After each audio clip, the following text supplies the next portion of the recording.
So now, a big question people are wondering is how the hell did Madara Uchiha survive his defeat at the hands of Hashirama Senju, the first Hokage?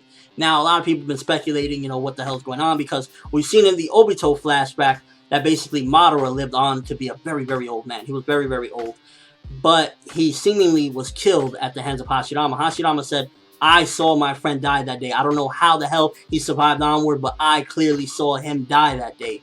Now, an image recently has been floating around that really caught my eye. And it showed in the very latest chapter how Madara basically impales, or Hashirama impales Madara right through the chest with basically his wooden sword, is basically a part of him, his cells, right through the chest.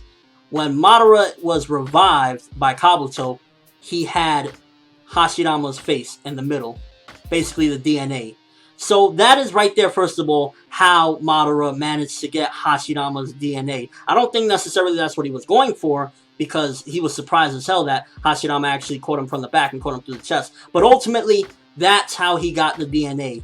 And the DNA, as some of you know, it's used a bit too excessively, to the point where, like, I guess that's a big reason of how he survived, because it's possible that once he was stabbed through there, he was possibly able to create Zetsu somehow, and then Zetsu ultimately helped him escape. But the thing about it is that you gotta look at it is, why did he never attack afterward? He basically became a shriveled up old man, and from the moment he was defeated onward, he just stood inside, like, his lair, his cave, hiding, and he was like attached to this giant Mazaku, the Ghetto Mazo. So you really got to think, okay, what happened? What went wrong? Why, when he was struck down? There's a possibility that the only way he was able to survive was that he needed a large amount of chakra to keep him going. He needed something very strong, because he probably was killed. He probably doesn't even have a heart in his body after what Hashirama did to him.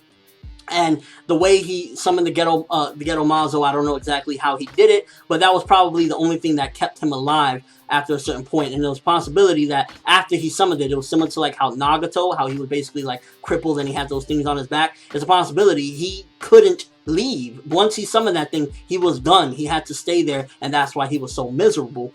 And also, I have a theory regarding the Rinnegan. I got a feeling that Uchiha, even though they have the Senju DNA with them, I have a feeling that their bodies really can't hold Rinnegan. Like, first of all, Toby, or Obito, why did he not use both Rinnegan when, if anything, Rinnegan would be a lot more effective than the Sharingan that he had? Some might argue that he wanted to use his Kamui technique because it was very effective, and that's how he'd been winning, battles, and how he ultimately has been surviving this much longer. And that's a possibility, but it's also possible that they can't really sustain their bodies too long while using that, because it's so strong, and basically it was made for like a Senju body, the Rinnegan. So it's a possibility also that's why Madara couldn't strike, because when he had the Rinnegan, when he activated, his body probably couldn't take the stress and the power of the Rinnegan, and that's probably why in an Edo Tensei form he can take it, because he's dead, it doesn't matter. But when he was alive, it probably struck his body so much that he couldn't do anything. That's one of my theories as far as that goes. Same reason why you rarely see Obito do anything with the Rinnegan, even though he has it in his body, because it probably takes a major toll on somebody that is anything but a Senju, or anything but, basically the Uchiha can't really handle that type of power. Their body isn't designed for it. So ultimately, the way I feel as though Madara survived is after he was stabbed, basically that DNA ultimately allowed him to survive. Maybe he created Zetsu shortly after. Zetsu helped him, escape to that layer. And then once he created the Ghetto Mazo, or once he summoned the Ghetto Mazo, shall I say, it basically, hooking himself up to it, crippled him, and he wasn't able to leave. He was basically struck there, and that's why he never attacked the village again, even though he probably could have with the strength. But he was basically immobilized by having the Ghetto Mazo, and ultimately the Rinnegan probably took a big toll on his body, and he couldn't do much with it, so he had to use Zetsus and basically become a crippled old man in a cave waiting for somebody to throw him a bone. Let me know what you think, though. How do you think Madara survived from his basically defeat from Hashirama to ultimately becoming an old man years down the road in Obito's timeline? How do you think he survived? Do you think that is basically the Senju DNA that, it's like cures world hunger, or do you think that is something a bit more, something different? Somebody helped them out, somebody in the shadows, somebody we don't know.